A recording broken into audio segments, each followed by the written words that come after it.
What's going on, people? Case Host here, back with another video. Today, yes, I'm filming from a weird angle, and I just thought it looked cool, so I wanted to try it out. I won't be looking at the camera that often because I'm actually driving and I'm not touching my phone, so I'm not doing anything mad. It's like I'm talking to a passenger, basically.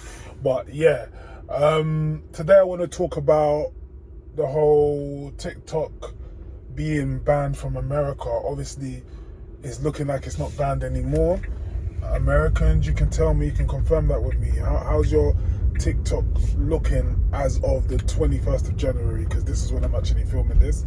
I did hear that, well, on the 19th, there was people saying that it went dark for them, but I still saw Americans on TikTok live.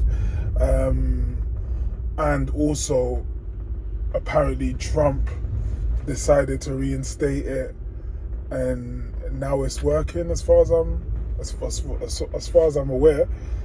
Correct me if I'm wrong, and please give me more knowledge on that situation. But I'm gonna go with what I've heard in this conversation and basically talk on that, because I think, first of all, I think it's crazy that it could even get banned. But then I do understand, because if they're saying they're protecting intelligence from America or data and all that stuff, then there's a lot of things that go on in this world that we don't know about. Do you know what I mean? We don't know about we know what they tell us, and we don't even know if that's true, but we don't have as the average person, we don't have the knowledge of all the security systems they have to protect and everything that's going on behind the scenes. You know what I mean? So if it means a country is at risk because of something like TikTok, then I can understand why certain measures will have to be in place. Obviously, TikTok is a Chinese app, and I heard that there's actually American apps and apps from outside of China that China won't even allow in their country anyway. So that's their form of protection. You know what I mean? I don't know how bad the Western algorithm of TikTok is, but you know how on TikTok you see a lot of toxic stuff. Some things are educational. You see a variety of stuff, but apparently they can control the algorithm that we see. And I also heard that on their social media apps, they have algorithms that really train and educate their own people. So I could understand why it's a bit unfair if they can have control of a Western algorithm and the West have no influence on their social media apps or whatever. So I get it, but it's a bit mad for us creators that, you know, have spent time building followings on social media, maybe businesses, maybe you've started to make money or you've left your job. It's a bit mad, I get it, it's crazy, because imagine, I saw people crying, on TikTok like that. You know, they finally found their place, they built their life, they, you know what I'm saying, TikTok's all they have, that's how they earn a living and all of that. So I know it's a bit mad, like it's crazy. It's like, as much as I get that, but is it national security more important? I know, I'm not saying that national security is actually a thing. They could have just been saying that, but just in case it is, isn't that more important? You know what I'm saying? But anyway, so all this made me do, because as much as it was a ban for Americans, even if it ain't now, what it made me realize, right, is that we are not safe on social media in terms of, like, if we build, like, before it was all about, yeah, make money. You can make money on social media if you put all your time into it, you be consistent on all of that. And it just made me realize, it was a light bulb moment, that actually you could go hard on social media as much as you want, but if, like, the government now decide that it's not safe or they need to shut it down for any reason, you can lose everything you've actually worked hard for, which is crazy to me. So what it made me realize and think about is that we need to do more to protect our brands as social media creators, as influencers. You know, we need to protect our brand. So I was just thinking about different things I could do to make sure I'm protected, and I thought, you know what, let me share it with you guys. It could help someone, you know what I mean? So let's go through that. So first of all, yeah, I think as creators, what we should do is we should get on build our brands on as much social media platforms as possible. Now, I know that sounds a bit mad, and it's like, but hold on a minute. Who's got time for that? I barely have time to focus on one or two platforms. You know, they tell you to focus on like one or two platforms if you really want to be successful. If you've already started that route, then yeah, I get it. But you know what's so good nowadays? The good thing about social media right now is they're all copying each other. Everyone, they all do, like, how many people are doing short form content now, like TikTok, right? You got YouTube Shorts, you got Reels, Snapchat, WhatsApp. It's all about short form, fast content, right? So that means you can repurpose content. Do you get what I'm saying?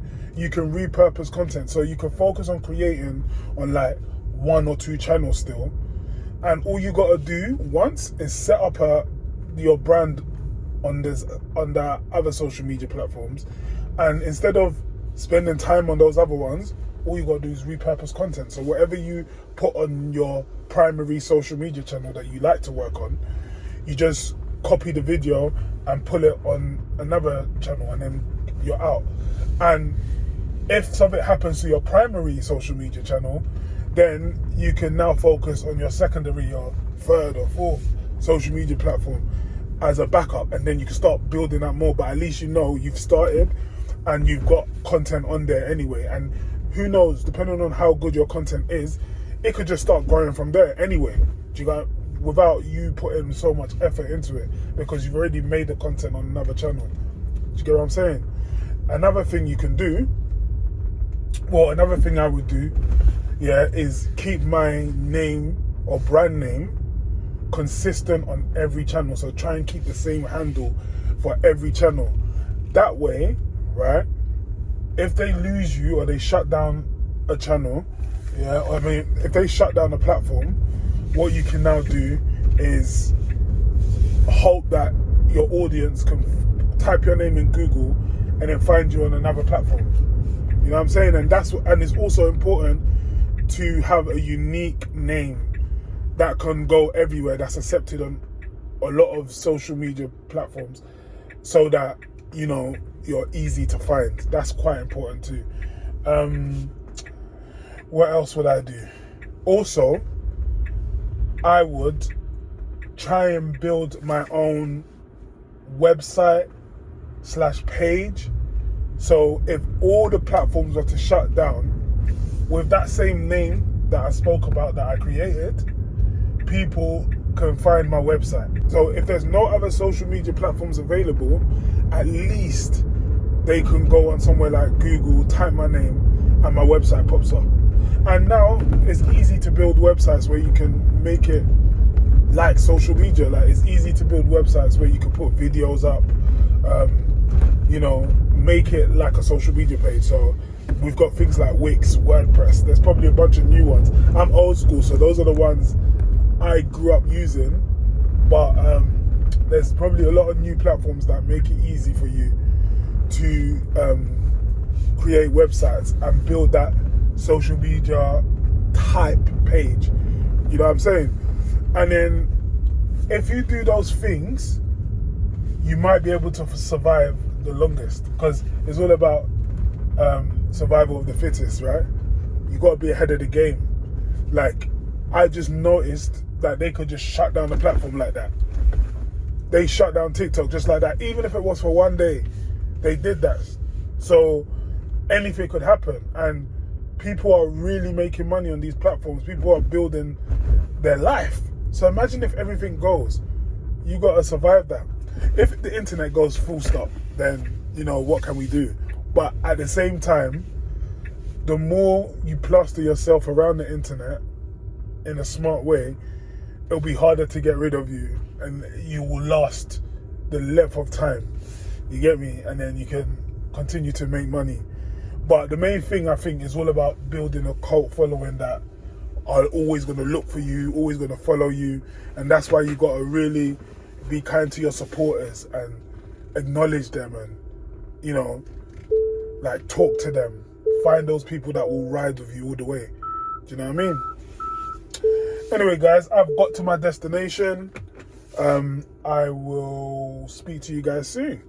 Please like, comment, subscribe, and let me know if you know what's fully going on with TikTok. Let me know. But also, if you got thoughts on this video, let me know too. Peace out, Quesos.